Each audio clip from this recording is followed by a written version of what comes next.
In this second part on types of markets and their cost and revenue curves, we are going to be looking at monopolies.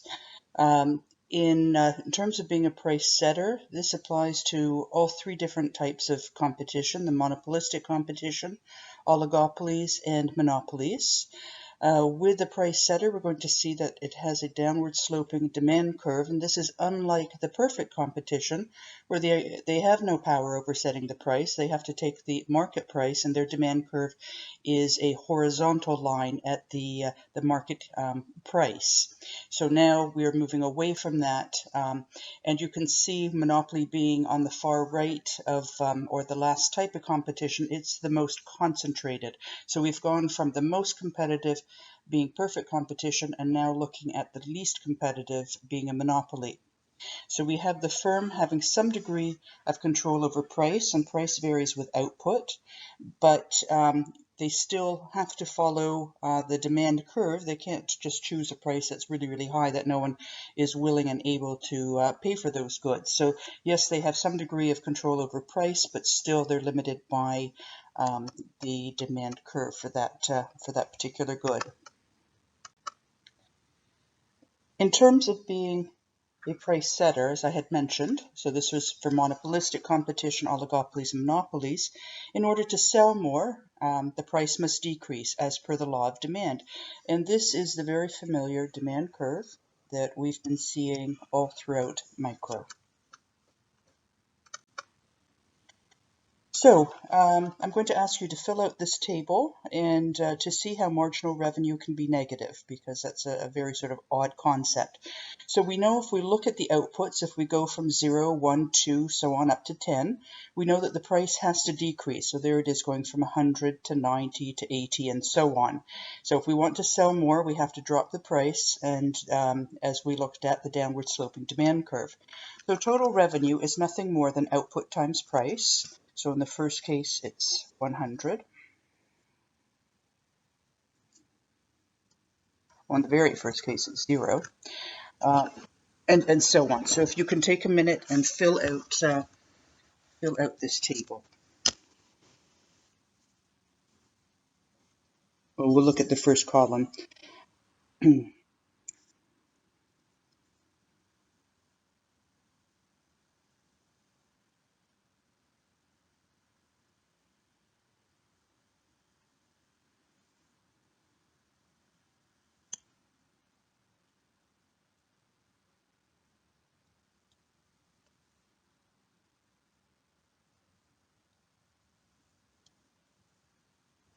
So before we go on to marginal revenue, if we look at total revenue, we see that at first it increases, it reaches a plateau at 300, and then it starts to decrease.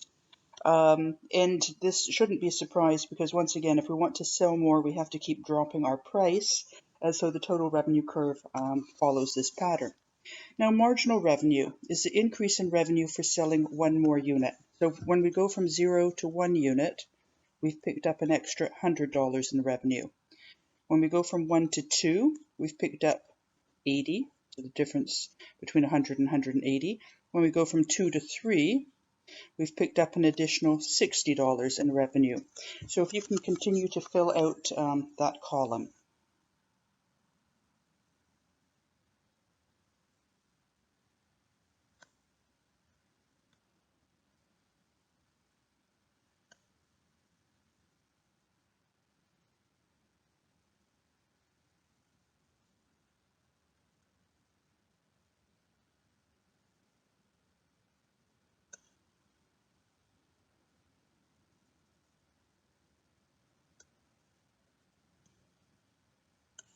So if we look at the marginal revenue column, we see that it is decreasing. It reaches 0, and then it actually starts to become negative.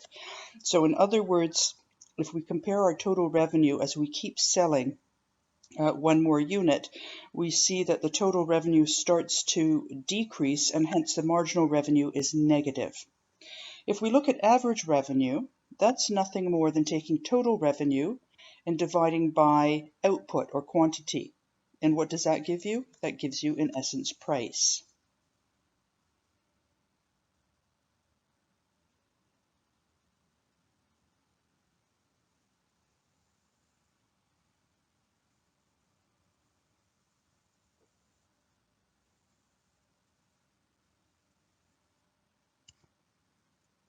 So what do we notice about average revenue and comparing it to marginal revenue? Well, except at the beginning,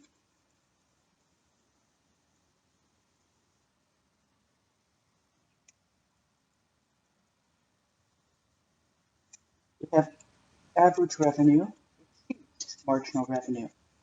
And of course, the interesting thing about marginal revenue is that it becomes negative.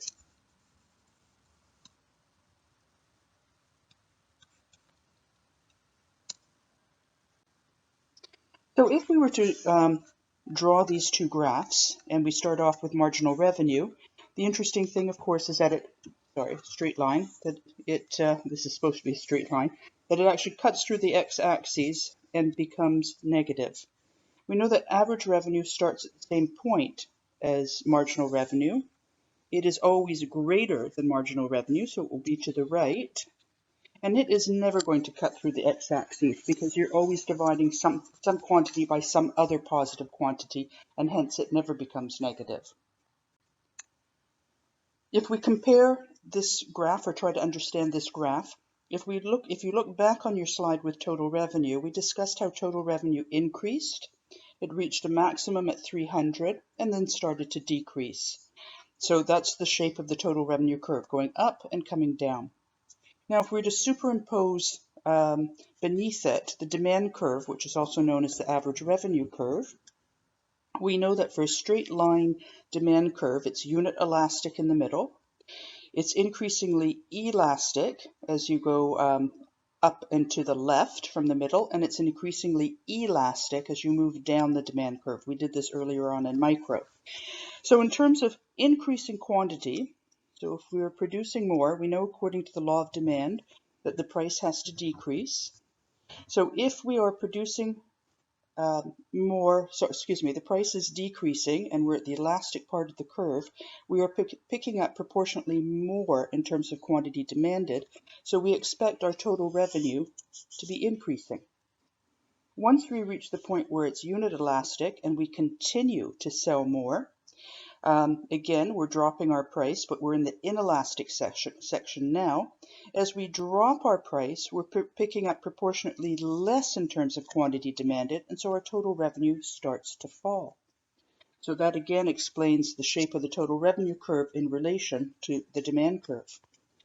And lastly, if we look at the marginal revenue curve underneath the average revenue curve, we know that at the maximum, in this case, our graph was 300 from before, our marginal revenue then starts to become negative, and so hence the negative portion of the marginal revenue curve.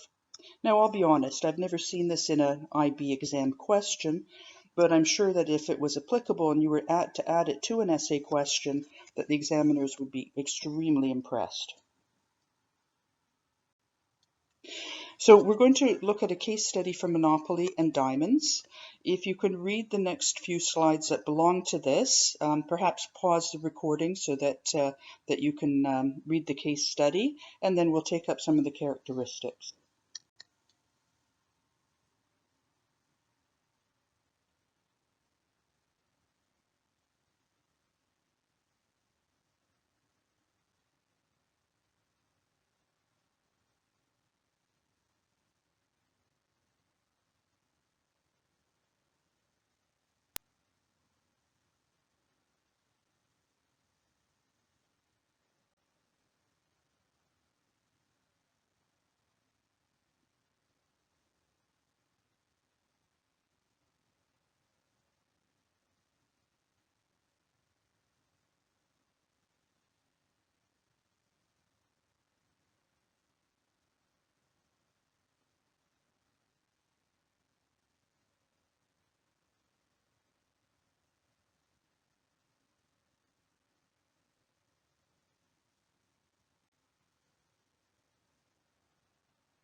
So let's look at some characteristics of a monopoly.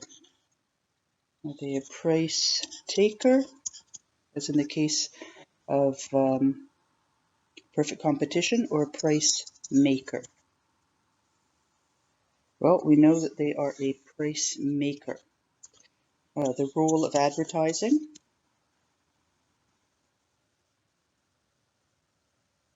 I'm going to say can be high. So in the case of De Beers, they had the slogan, "A diamond is forever." While they didn't have any competition in terms of another company that they were competing with, they were trying to create a demand for diamonds. In terms of barriers to entry and exit, these tend to be very high. They can be in the form of patents. They could be in terms of controlling the raw materials, as in the case with De Beers with diamonds. It could just be such phenomenal high cost to enter the market. Oh, and if I just go back to the role of advertising for a minute, the reason I'm saying it can be high is, let's say you had a monopoly in nuclear power. You probably aren't going to be advertising nuclear power, so you have to look at the context. So going back to barriers to entry, very high. Let's look at price elasticity of demand.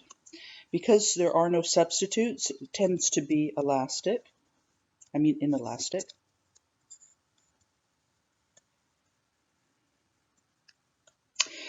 But once again, as a student pointed out to me, let's say it's a monopoly in a sports team, that may be elastic because it tends to be a luxury good if you're going to go and see sports games and not a necessity.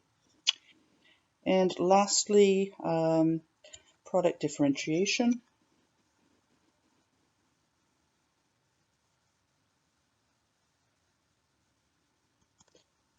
Of course, in this case, it's none because you are the only product with no substitutes.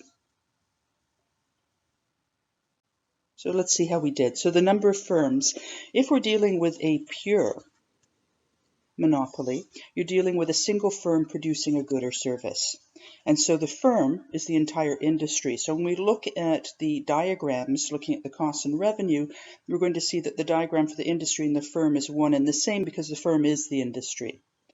In the real world, we might have a monopolistic industry with one firm that dominates the market with very large market share. So we certainly see that with Microsoft.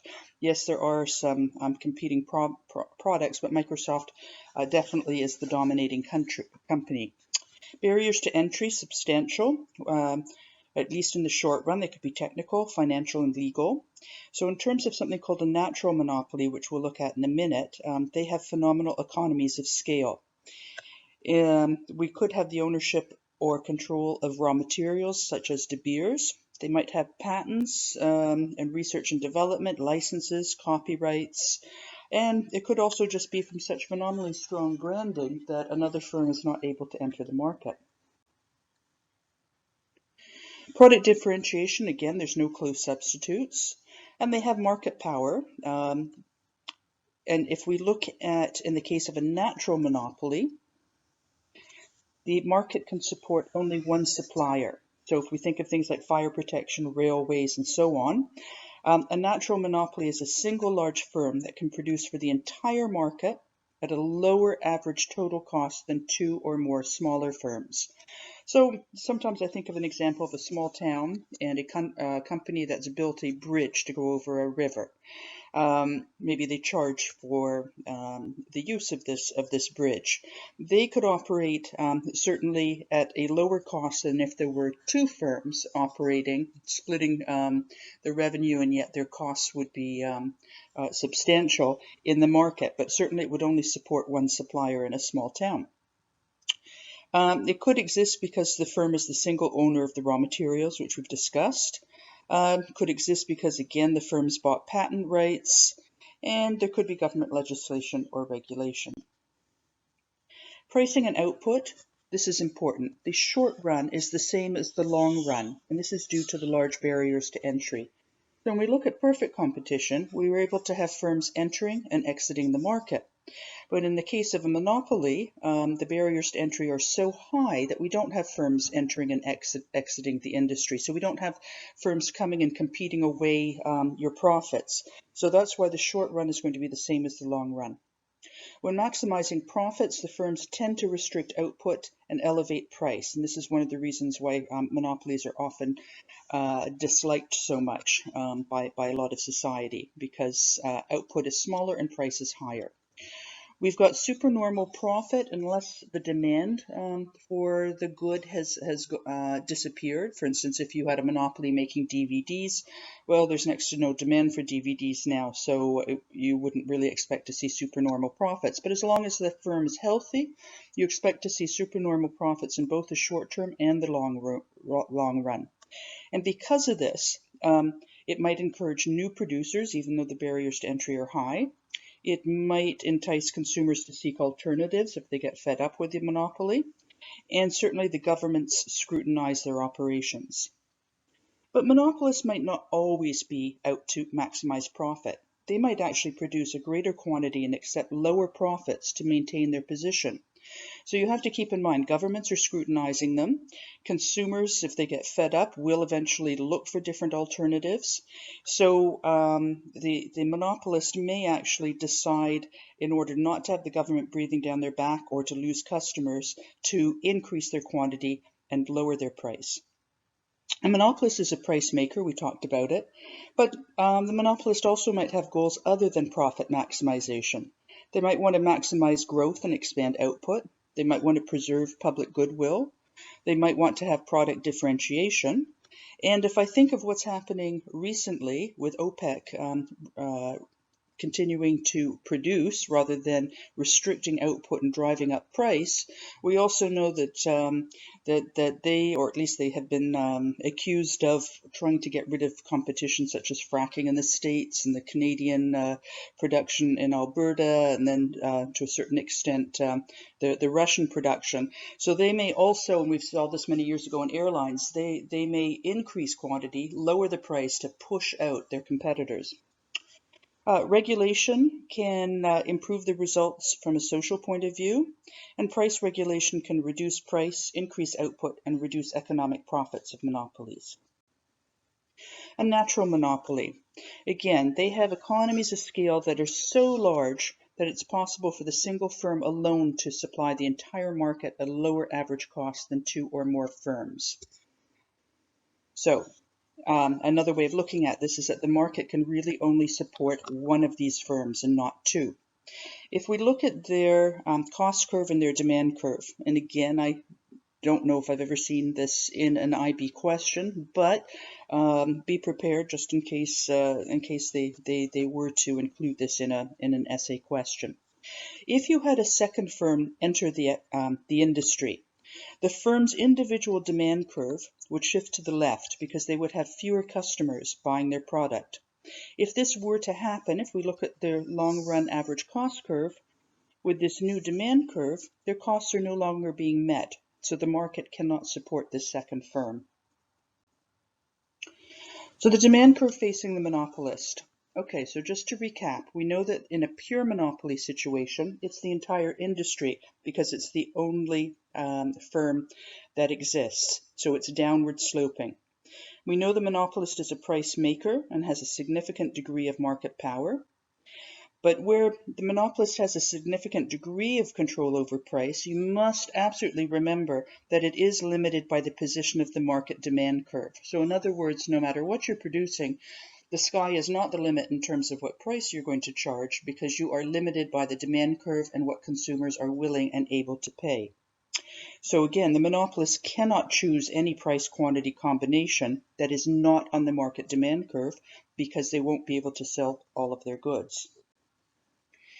So, if we were to look at a monopoly, and you don't have to really worry about drawing this in a really steep manner, but just to recap, we know that the demand curve is fairly inelastic because there's no or very few substitutes.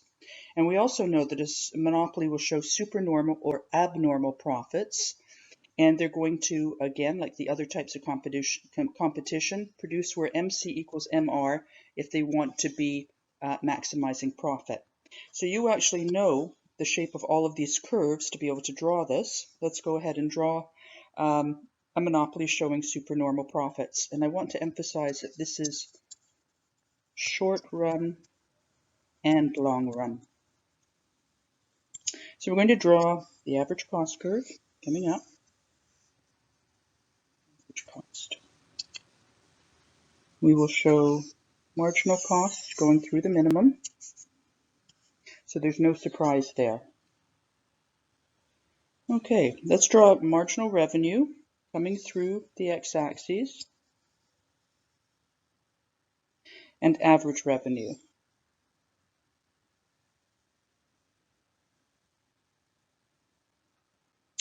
We're going to produce where MC equals MR.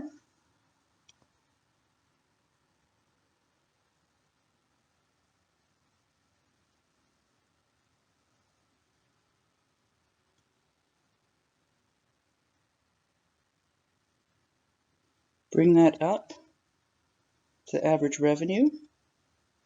Bring that over. We know that all of this is revenue. Look at where it intersects with average cost. We know that this is cost. And we know that the difference between the two, since revenue exceeds cost, is supernormal profit.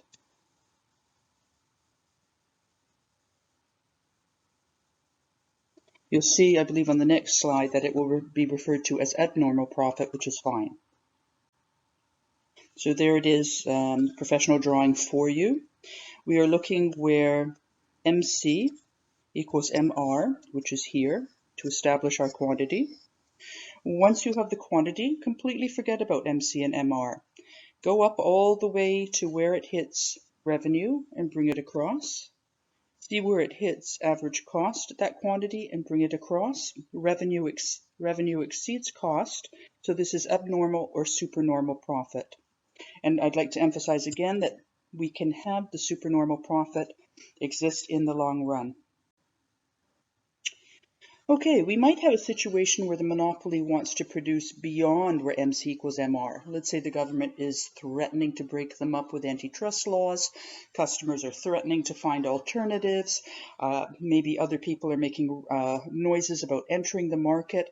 So in order to dissuade that, drop the price and take the heat off, they're going to produce more at a lower price.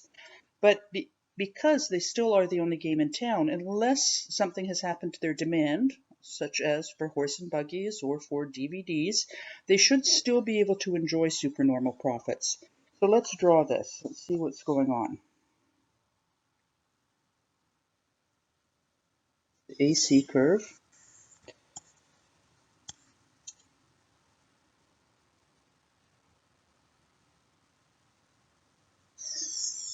Marginal cost.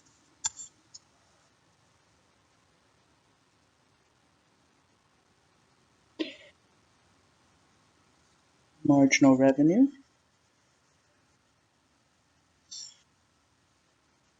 Average revenue.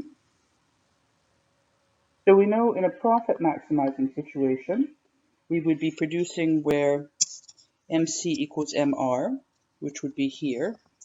So Q for profit maximizing. But let's say they've decided they're going to produce, somewhere around the minimum of AC. So this is going to be their production decision instead.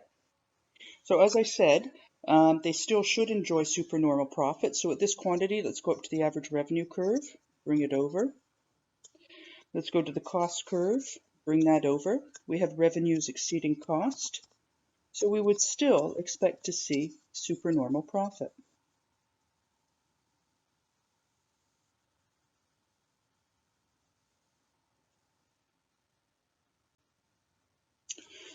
Okay, now some IB questions. Sometimes ask you to compare and contrast a profit maximizing monopoly with a revenue maximizing monopoly. So if you wanted to maximize revenue, so this is simply money in, I would like to draw your attention to when you were selling the glasses of lemonade. As long as you were getting revenue for one more glass of the marginal revenue for one more glass of lemonade was positive, you would keep selling. So the monopoly is going to maximize revenue where marginal revenue equals zero, because if they continue to sell past that point, marginal revenue starts to become negative. So let's look at this. Also, if we were looking at maximizing revenue, you might say, well, why on earth would a company ever want to maximize revenue instead of maximizing profit? Well, if they were, for instance, finding it difficult to get a loan from the bank, or they were tapped out and they had borrowed as much as they can, and they had an opportunity to expand and they needed money, well, they may say, you know what, right now we're not going to be concerned with profit as our primary objective. We want to get as much money in because we know we've got this great project that we want to launch and we need cash for that. So let's get money in so we can put our money towards this other project and then generate some more profits. So this is where, in terms of you will produce, so produce here to maximize revenue, which is purely money in, not concerned with profit. We know that if we were going to maximize profit, we're going to produce where MC equals MR. So the MC and the MR intersects at this point, and this would be where we'd be maximizing profit. So if you had an IB question asking you to compare and contrast, you could draw the graph showing at what point you'd be maximizing profit, at what point would you be maximizing revenue. And you can see in terms of maximizing revenue, if we go up to the average revenue curve compared to at the other quantity, we can see that the price is lower. We can see that the output is higher. And of course, you can make reference to the fact that the total profit would be smaller. So I've already drawn attention to this, that the monopoly being a price maker could in fact incur losses. Because if the demand curve has shifted downwards and people don't want your product anymore, yes, it is indeed possible that losses can occur. And again, we know that high barriers prevent potential competitors from entering the industry. So we know that they can continue to make economic profits indefinitely in the long run. So very unlike perfect competition. So if we look at allocative and productive efficiency, so in terms of allocative, we're going to ask, does price equal marginal cost? And productive inefficiency, we would ask, does price operate at the minimum of the average total cost curve? And we're going to see in both cases that the answer is no. So in the case of allocative efficiency, we have an under-allocation of resources because they're limiting production. So too few resources are being used to produce it, too little is produced, and we've got price being greater than marginal cost at the profit maximizing level of output. So I want to emphasize, when you go to show the fact that it's not allocatively and productively efficient, you need to look at the graph where production is where MC equals MR to maximize profit, and then you will see that price does not equal marginal cost. Again, looking at the profit maximizing level of output, we're going to see that the price is greater than average total cost. Okay, aspects of monopolies. I'm going to have you read these slides on your own, and I believe that is the end of the presentation. So please progress from slide to slide at your own pace. And it is important to realize an IB question might ask you to discuss why a government should, for instance, let's say, abolish or control monopolies or something to this effect. When you answer a question like that, you want to look at the pros and the cons, because there's definitely pros for monopolies. They have very deep pockets from having supernormal profits, which allow them to engage in research and development, come up with innovative products, have technological advances. There certainly are pluses. So please don't think that any one type of competition has purely sort of negative or purely positive aspects to it. So make sure that you're aware of both.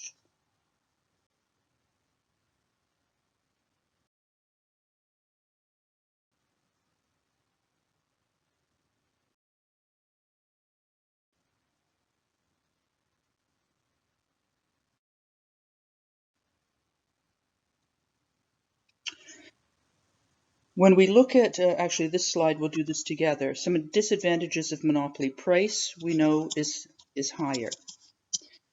We know that output is lower. Does it have allocative efficiency? No. Does it have productive efficiency? No. And is there a lack of competition? Yes. But, as I said, there are some advantages. They can have product development and technical innovation. They can have greater efficiency and lower prices due to technological innovations, and they can have economies of scale. And here is your assignment, which is also posted on a separate assignment sheet on Blackboard. Thank you.